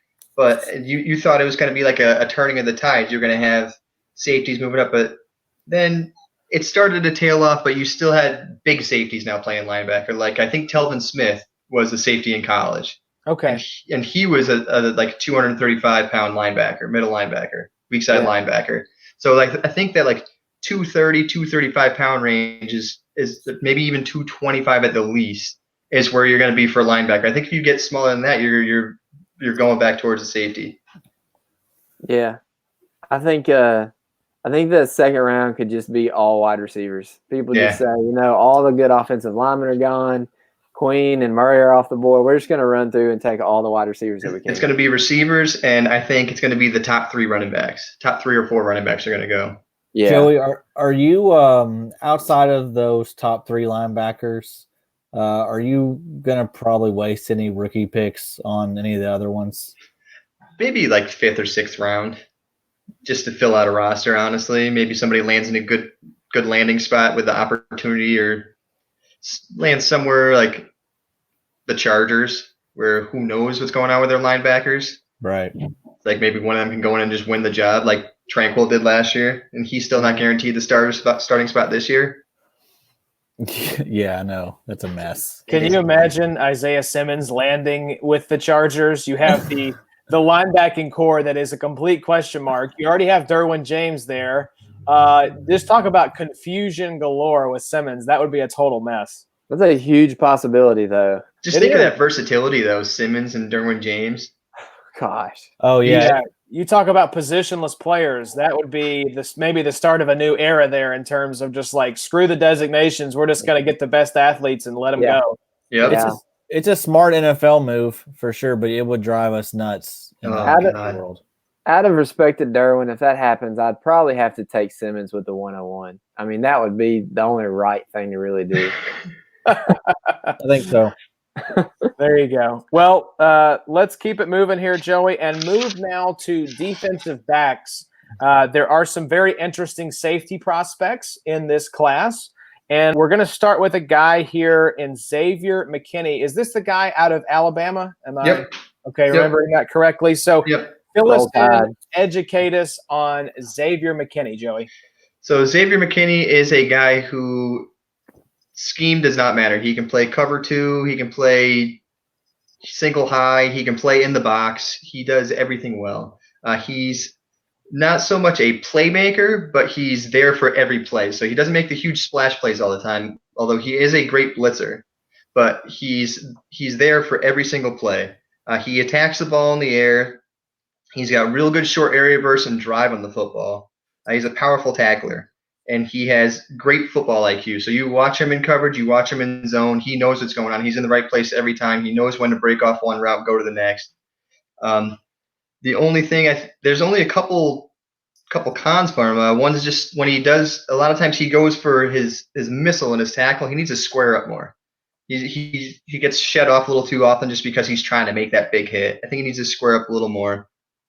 And the other thing is getting beat in space. So one-on-one in space, I've seen a couple times where he misses tackles, but in general, like in coverage, he's good. Coming downhill and run support, he's great. He's good attacking the ball in the air. So he's a very, very good all-around safety. Mm-hmm. Yeah, and I think one of you guys had a great comp for him. I think it was you, Adam, Malcolm Jenkins. I think that's a perfect comp for him. Well, if he's like Malcolm Jenkins, he's going to be in line for a 3-year, $42 million contract from the old Saints. So Congrats to Xavier McKinney. Only once he turns 32, Josh. That's right. I'm sorry. I should specify that this is post-30 only in terms of contracts. So, Joey, it was funny. I was just thinking, we sit here and we break down these guys. We talk about these guys.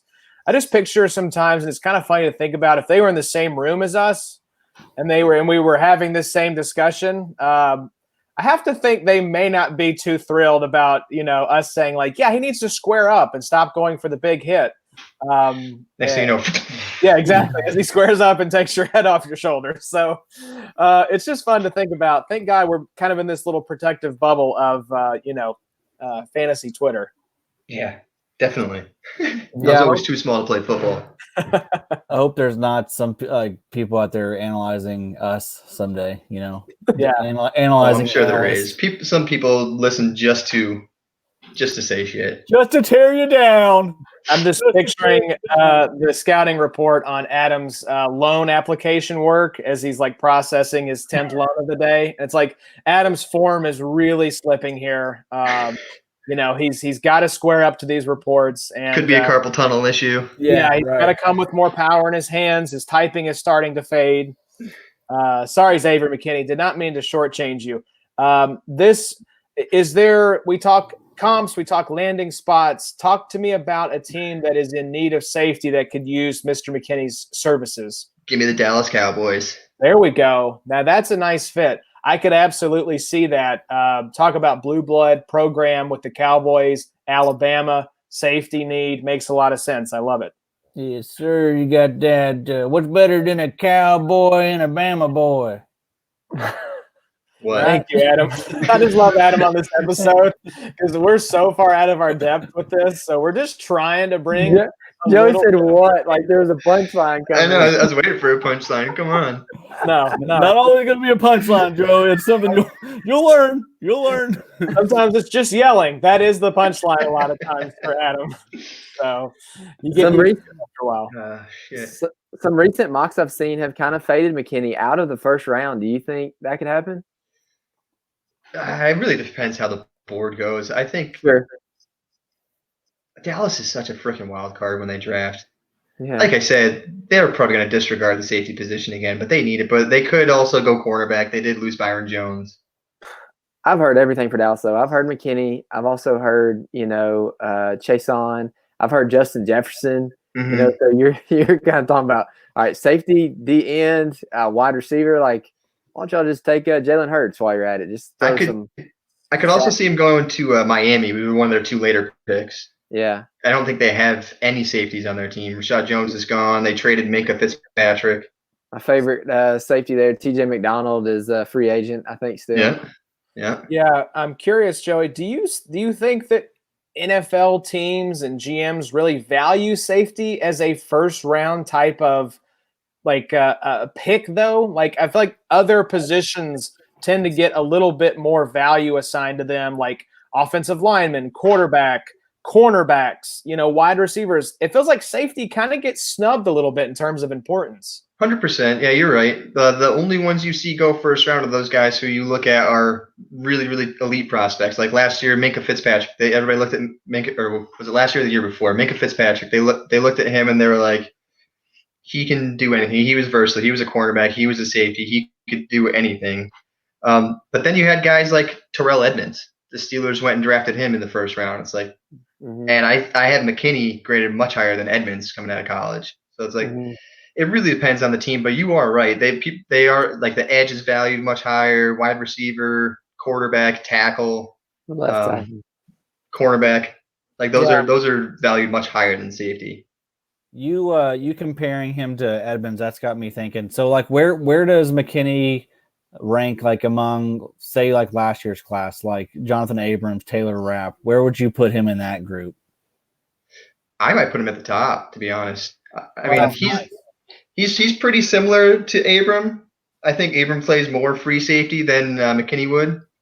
But, I mean, Abram this year, he's going to play strong safety because they just signed Demarius Randall. So we're going to see what we have out of Abram this year. Hopefully he stays healthy. But McKinney, McKinney would be top 2. Yeah, I'm hoping for Bobby and I just had a John Johnson for Jonathan Abrams swap straight up. With me. Straight up. You cruel man. You made me give you picks. That's right. I did get some picks back. A lot of you listeners. So I got some picks back as well. So I'm hoping for big things from Abram. I really liked him.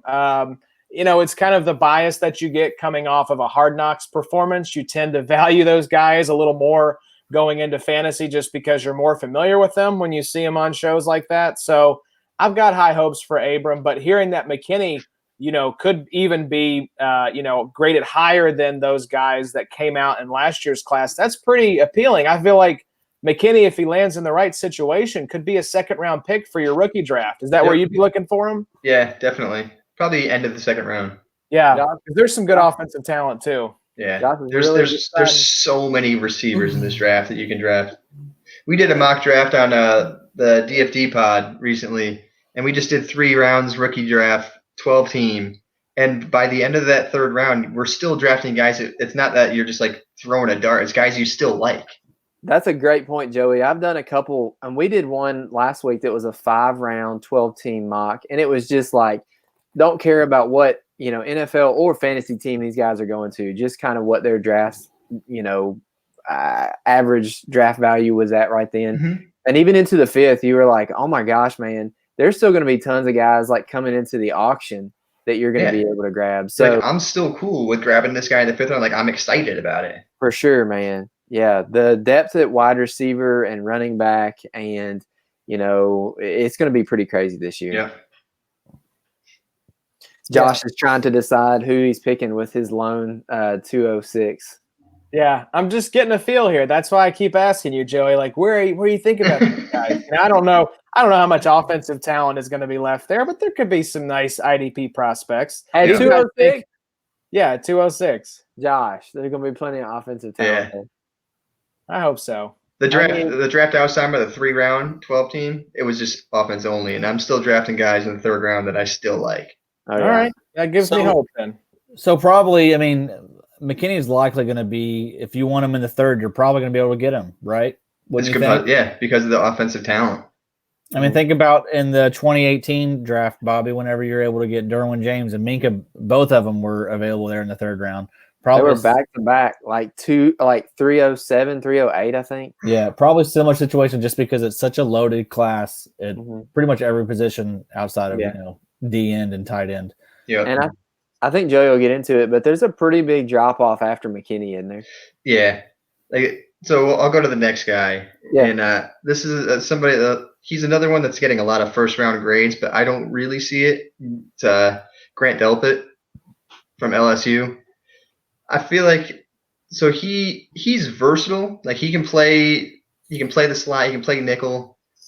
He plays. I don't see him as a strong safety though. I see him as more of a single high safety. He can do some cover too. He can do like side by side safety, but I see him more as a single high. I mean, as a single high safety, he's great. He's a ball hawk. He's got great size, great athleticism, great closeout. He's got good twitch. He can mirror. He can he can cover. The man can cover. He sucks at tackling. Really? He sucks at tackling. Why don't you take your face, Joey? If he's watching this, learn how to tackle, man. You're good. We'll tag him. Oh, yeah, we'll tag him. We'll see if we can get his dad to follow our account, and then we're gonna snitch tag. I'm trying to remember who it was. I was doing a running back profile. I wish I could remember who it was, but I can't remember. It was somebody who broke outside and Delpit squared up for him, and this guy just ran right through him, like put him on his back. And I was like, "Oof, that's not a good look for Delpit." Like he's like a first rounder in most people's eyes, and he just got run right over. I feel like tackling is a pretty important skill for a safety to have, since you're often that last line of defense for the defense. You've got to be able to wrap up on guys. Right. Joey, it was T. Higgins in the national was it T. Higgins? Game. Yeah, it was a end around or something to Higgins, and Higgins just runs over Delpit. Dude, that. Yeah, it's amazing. Yeah, that was a highlight that was making the rounds on Twitter not too long ago. I tweeted it while you're talking. I'm gonna go back and look, but yeah, that was pretty embarrassing. Yeah. So Grant Delpit, is there a comp? Because I'm curious now with the tackling piece not being there. Is there another safety that you would comp him to that maybe isn't the best at tackling? I went with Marcus May for the Jets.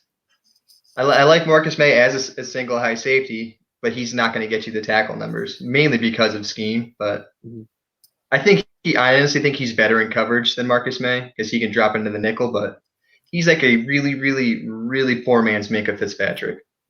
So is that a guy that we really should be looking at in rookie drafts here? I mean, he's not a guy. There's a couple others outside of McKinney that I'm still going to take over Delpit. There's still a couple. We'll get to them. Yeah, I was going to say, let's move from Delpit now to maybe one of these guys that is a more appealing option for IDP purposes, Joey. It's one of my favorite guys in the draft, possibly because of his name and his father, but Antoine Winfield Jr. I'm a fan of this guy. His comp is his father. Oh, I'm going to give it to him. If you actually look at their play style, both incredibly smart players. They diagnose plays well, tackle with ferocity. Antoine Winfield was one of the best tackling cornerbacks I've ever seen play. And you can talk to Johnny the Greek about this. He's like balls deep on Antoine Winfield, the original, on senior. The OG. He was a baller, yeah. Was he a Viking? He was a Viking, yeah. I remember him. But Antoine Winfield Jr., he's got elite instincts. He's got a great motor. He's a hard hitter.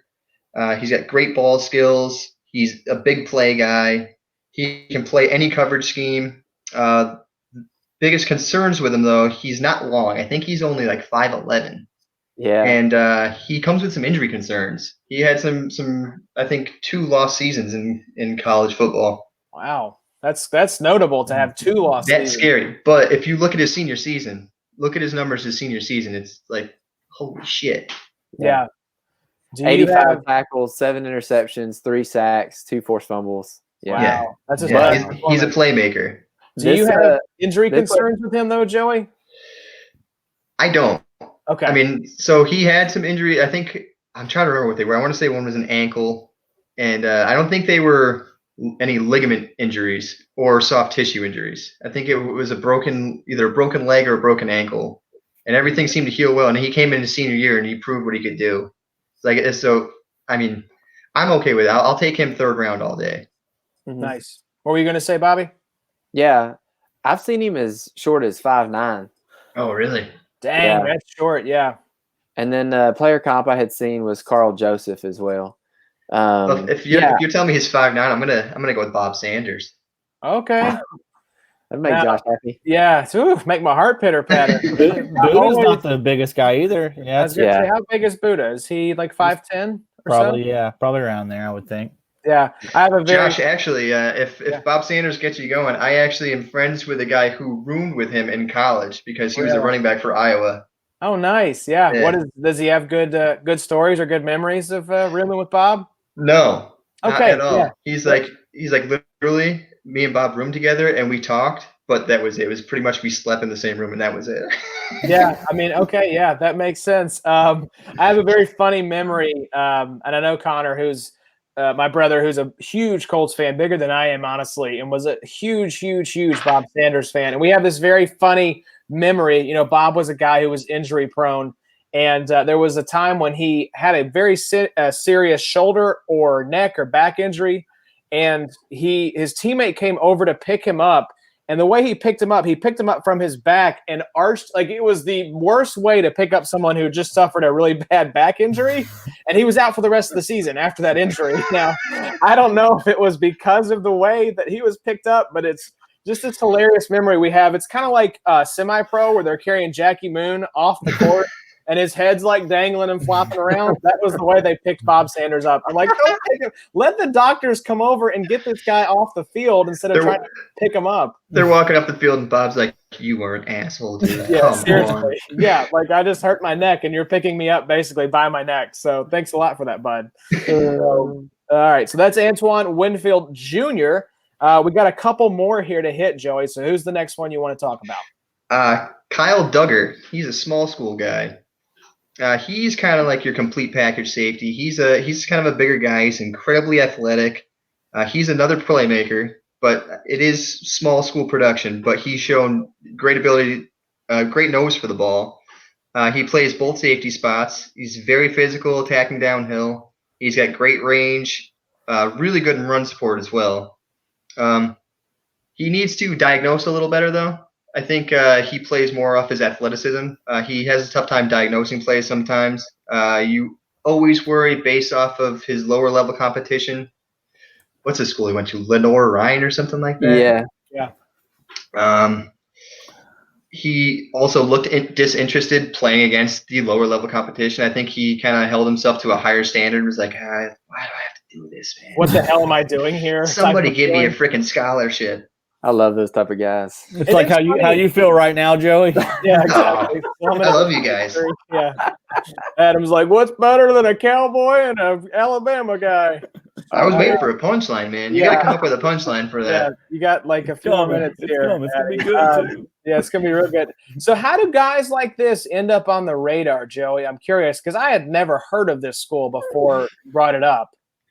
Honestly, I hadn't either. Somebody had said something about him on Twitter, and I was like, well, let's check this guy out. And you watch his tape, and you're like, shit, he's there for every single play. I mean, it's because he's playing that lower level competition, but his athletic traits are all over the place, and you can see his ball skills too. So you're like, you take a guy like that, he's got the size, the athleticism, and ball skills. So he just needs to work on technique. It comes down to, again, coaching. You put him in a good coaching system, and he could be a guy that thrives.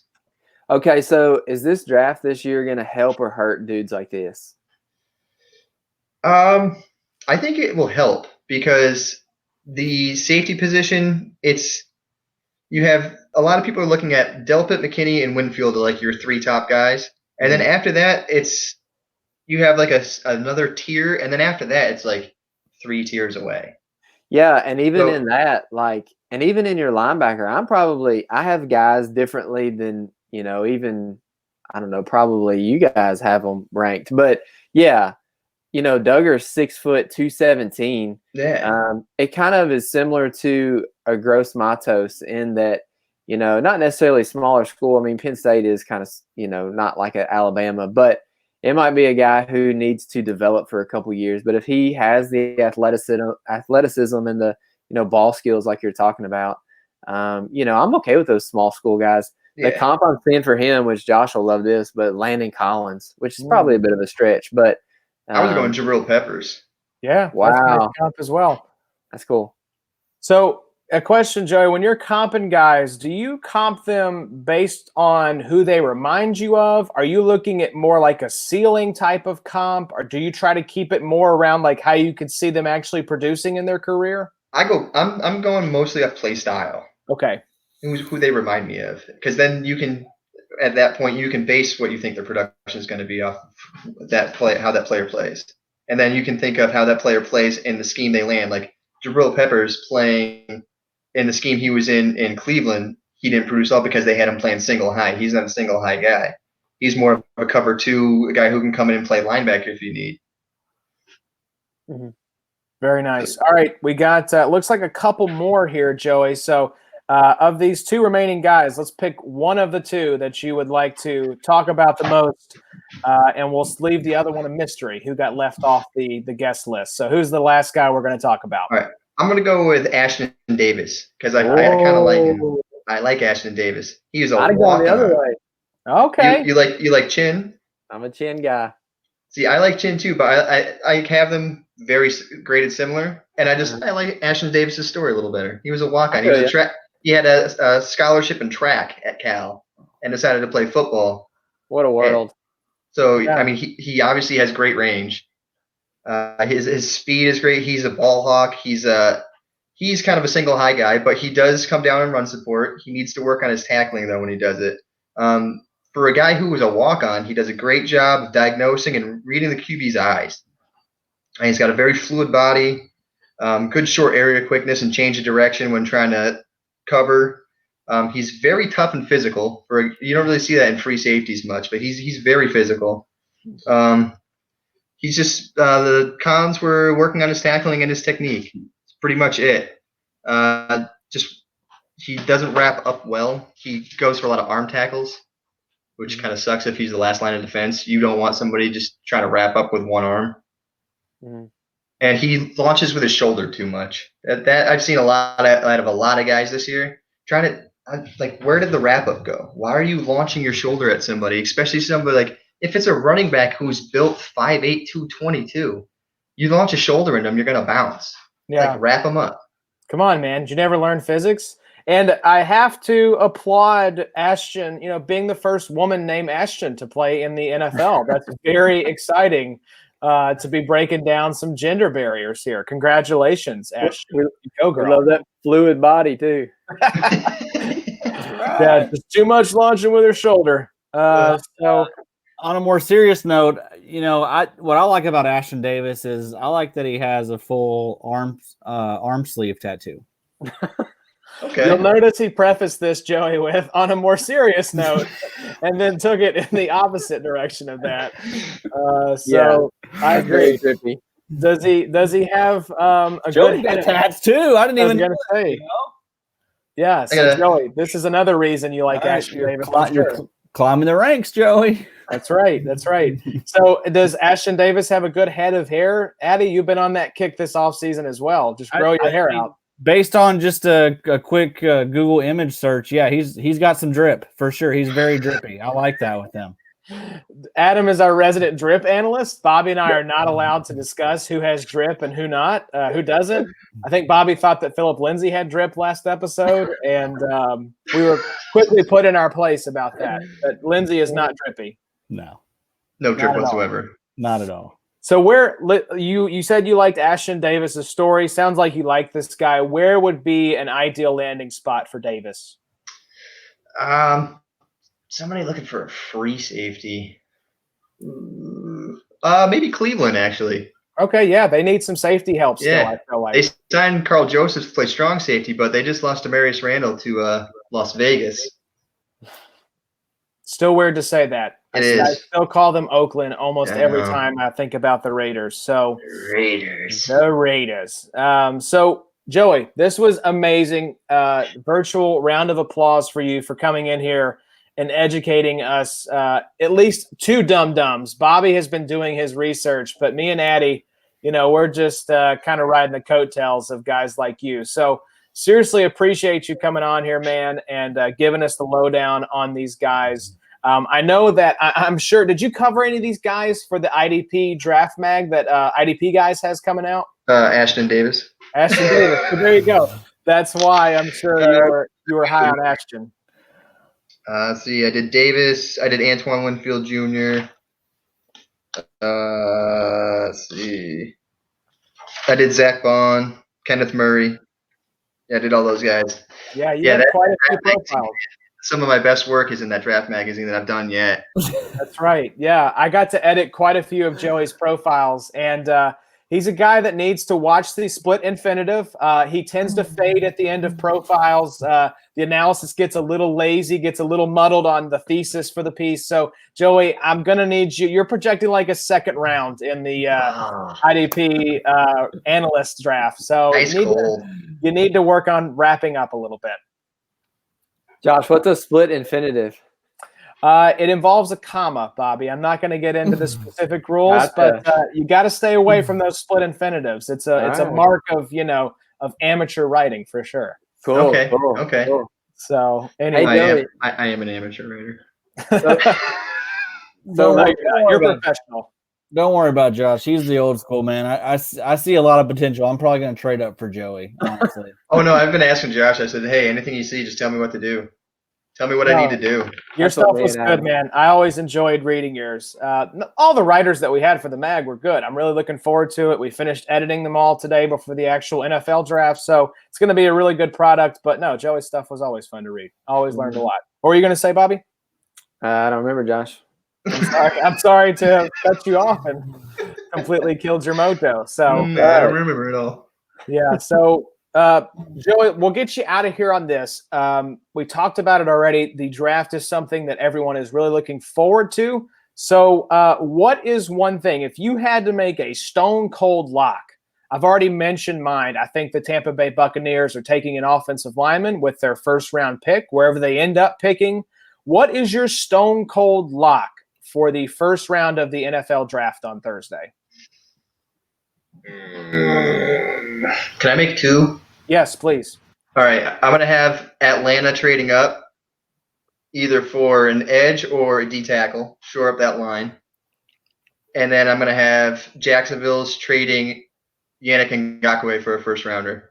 Ooh, nice. Yeah. In the last mock draft I did, I actually had him traded to Seattle for the 27th overall. Joey's a freaking genius. In my mock last week or 2 weeks ago, didn't I have Yannick going to the Eagles, I think? Yeah. Really? Yeah, Bobby had him traded in his mock draft as well. Yeah. I wouldn't be upset to the Vikings maybe trade one of those extra first for Yannick as well. Or Unique. Sorry. Yeah, Unique Ngakoue. Yeah, we've been calling him Yannick. So we'll probably just stick with that since that's what we've called him up till now. I love that. You got a good up and comer on the DN side. What was it? Ifedi, whatever. Ifedi. I can't pronounce his name. But he had 7 sacks last year in real limited time. Yeah, he's good. Give him a shot. Yeah. Still Unique, though. Yeah. I'd love to see. Well, we don't have the ammunition anymore, but that was a guy that I would have loved to have seen stay in the division and come to the Colts. I'll be curious, though, because it feels like it would need to be a team that has a need at that kind of defensive end position. That would value that player more than the pick that they have. So, yeah, I could see maybe like later in the first. But then again, we just talked about it. Would you put Ngakoue ahead of any of these guys not named Chase Young? Yes. Yeah, I think I would as well. So maybe if you have a need for that kind of edge position and Chase Young goes obviously top 5, yeah, I think Jacksonville is going to be getting some calls. Shit, send him to Dallas for 17. Yeah, that would be nice as well. We know Jerry Jones likes making a splash. Joey, you should see Josh's Madden team. It's unreal. He's got Chase Young, Javon Kinlaw. He's got Isaiah Simmons in the middle. I do have Kinlaw. I took Kinlaw for my Colts franchise. We also signed Ngakoue and Eric Armstead. So Corey Littleton. We were busy. No one's impressed. No one's impressed. Josh does some questionable stuff in the Madden franchise. He always will sign free agents and immediately trade them. Probably advantage of the CPU. Yeah, he probably absolutely has right on. I wouldn't be, who cares what Josh is doing? He's probably not legit. Yeah, it's all legit. Addie's full of shit. My Madden franchise is 100% legit. I've got a great Twitch following. They love watching my team. He's legit mad. He's mad. No, what I love most about that franchise, and we've talked about it, I took Phillip Rivers, signed him in free agency, and then drafted Jordan Love and benched Rivers 4 games into the season. So it was just like sticking it to Rivers, which has now become my reality, and I don't think the Colts are going to be doing that. So it's going to be a long season for me. But, Joey, we will get you out of here, man. I appreciate you making time for us. Like I said, educating us on these IDP guys that we need to be paying attention to. So before we let you go, where can people check out your work? Give us your social media handles, all that good stuff. So you can find all my work on idpguys.org, dynastyfootballdigest.com. You can see us on the Dynasty Football Digest podcast, anything dynasty-wise. We have 2 magazines coming out. We have an IDP Rookie Mag and a Dynasty Rookie Mag coming out. I think about 60 prospects in each. Let's see. That's pretty much it. Actually, one of our guys from IDP Guys, Sean at Lanny 1925, he's got a 250-player big board that will be coming out tomorrow. And some of the player profile articles that I've done have been linked into his big board. So, very nice. And it looks like on Twitter you're at Joey the Tooth IDP. That's right. All right. Well, go give them a follow, folks. And looks like we have some stuff to look forward to this week. The NFL machine keeps churning. That draft will be happening. Gaffes and slip-ups and technical glitches and all come this weekend. Bobby, did you have something you wanted to say? Joey, what's your go-to fast food? Oh, yeah. Go-to fast food. It's been a while. Yeah, Joey's like, I keep the body right. I keep the body tight. I'm not eating that fast food. I'm going to say Wendy's, bro. Oh, nice choice. So I will say, Markham, I'm sure you've been a partaker. I went and got the Wendy's cookies tonight. Very, very good. They didn't have the chocolate chip. They had the double chocolate chunk, but it was excellent. I didn't know they were in the cookie game. They are in the cookie game. Of all the fast food places, Wendy's sits in my stomach the least like a rock. That's true. Yeah, it's least likely to give you diarrhea because I feel like Taco Bell is probably leading that charge. Oh yeah, definitely, definitely. Bobby, you want to do what you just did again? Like a rock. Oh, like a rock. All right, we're going to get off here so that Joey and Bobby can keep talking about cars while Adam and I sit in the corner, just like we have on this podcast. So, again, Joey, appreciate you, man. We'll have you back on as we get closer to the season. This has been a lot of fun. Yeah, man, definitely. And everyone enjoy the NFL draft. We will be back later this week to recap some of the landing spots for these guys, maybe throw in some offensive guys as well. So let's sign off here. Addie, I think you have a special message for the listeners as we conclude here. I do? Yeah, I thought what's your punchline? That's what I was setting you up for. You don't have anything for us? Huh? What are you talking about? Oh, all right. We'll end on that. That's a perfect way to end this. So we'll see you guys later this week. Enjoy the NFL draft. Jesus.